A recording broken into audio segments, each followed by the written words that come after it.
The idea of romance kind of reminds me of my grandparents.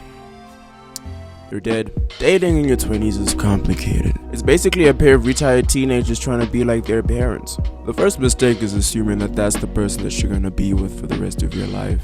But in reality, we treat this thing like getting a new iPhone only for another one to come out 2 months later. The commitment issues in this generation are insane, but we still manage to find some hope. We don't need to run for hope. We've got all the hope. And it's crazy because we think we know who we want to be with for the rest of our lives, but we don't even know who we are yet. You really think you know what your ideal partner looks like, but you can't even decide what you want for dinner tonight. So you just default to 2-minute noodles. Speaking of 2-minute noodles, you promised you would break her back over the phone, and now you're in bed with her trying to figure out how to open your condom wrapper. My fingers are so sweaty.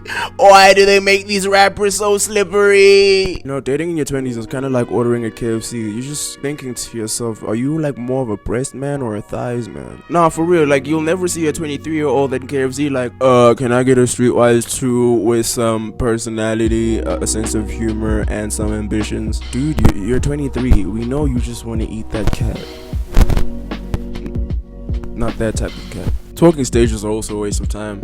I can talk to my therapist. I'm trying to get freaky. Take off your pants. But honestly, talking stages are more for the difficult girls. You know, some girls really aren't that difficult. Some girls are immediately like, when are we gonna do it? And you would think that's a great thing, but I promise you, man, these girls are scary. These type of girls will either leave you in a heartbeat or leave you in a coma. There's no in between. Girls are either easy because they're clingy or because they're You'll meet the clingy type at a club, and by the end of the night, they're deciding on a theme for your wedding while you, sir, are deciding on whether or not you should wear a condom.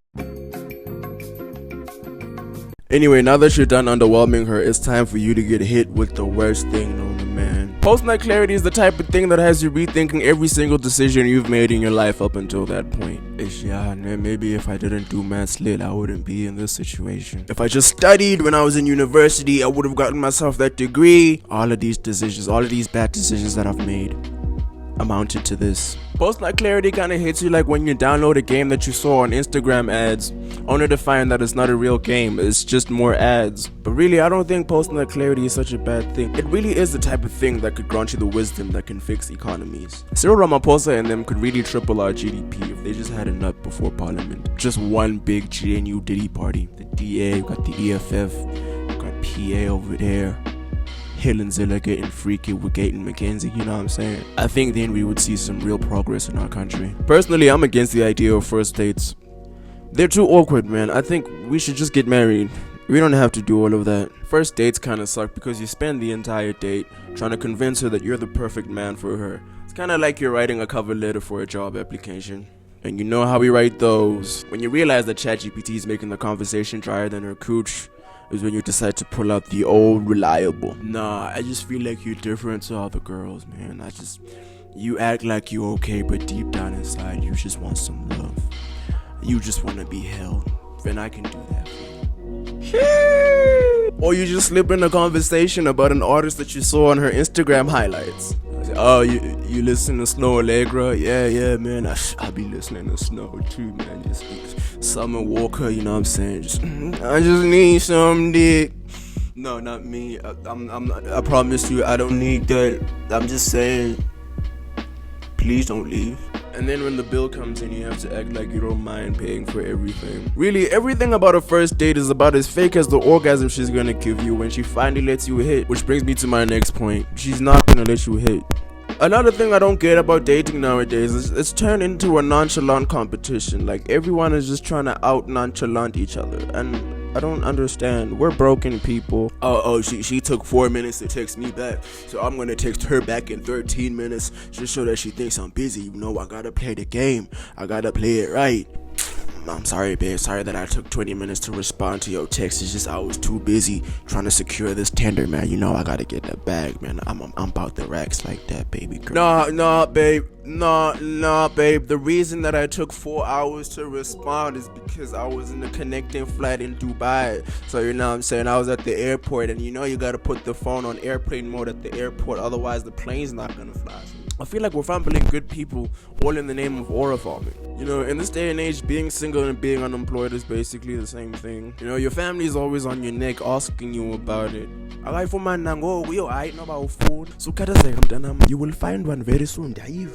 You know when you're applying for a job and in the application they ask you what your current salary is? Bro, I don't have a salary. It's just like how girls will flirt with you until they find out you don't have a girlfriend. Like, I don't know, Chomi, why enganayo? Like, it's giving desperate. Yeah, clock it. That's the very same thing HR is saying when you're applying and you just enter there like, yo, man, I'm unemployed.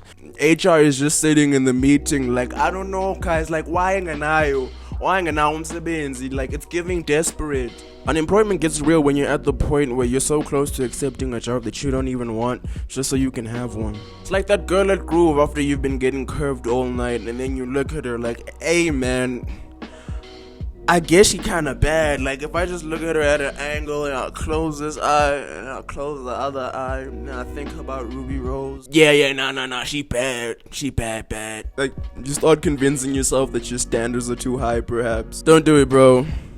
Don't do it, man. And in that same breath, you know what I'm saying, getting a girlfriend is like having a full-time job. You're excited when you first get it, and then like a few weeks afterwards, you're like, I don't know, man, this is kind of stressful.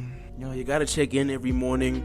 Missing a call is not an option. A girlfriend and a job are exactly the same thing, because you'll see someone else with a better one and you'll be like, no, I have to appreciate mine. Some people don't even have one. I'm blessed in the eyes of the Lord, actually. I actually find it also really funny that when you have a job is when you start getting more and more job offers from other places. I don't know if that sounds familiar to anybody. I think the problem with dating nowadays is a lot of us grew up watching Disney Channel when reality is more like SABC 1. This isn't High School Musical, dog. This is more like Election by Scope, and you're not even the star. You're not a staring, dog. Like, you know what I'm saying? Just accept that. I wish I could give you some advice about dating in your 20s, but the truth is the system is rigged, guys. The computer's broken. Let's just focus on getting our money. Wrap it up. We'll try again when we're 30. Subscribe to my YouTube channel, leave a like and a comment. Tell me what your experiences are about dating in your 20s, in the 20s. Follow my TikTok at Bobby J Skits. Follow my Instagram at the Bobby J Show. And yeah, I think that's all the socials that I have. I'm not really sure. But, you know, do the right things.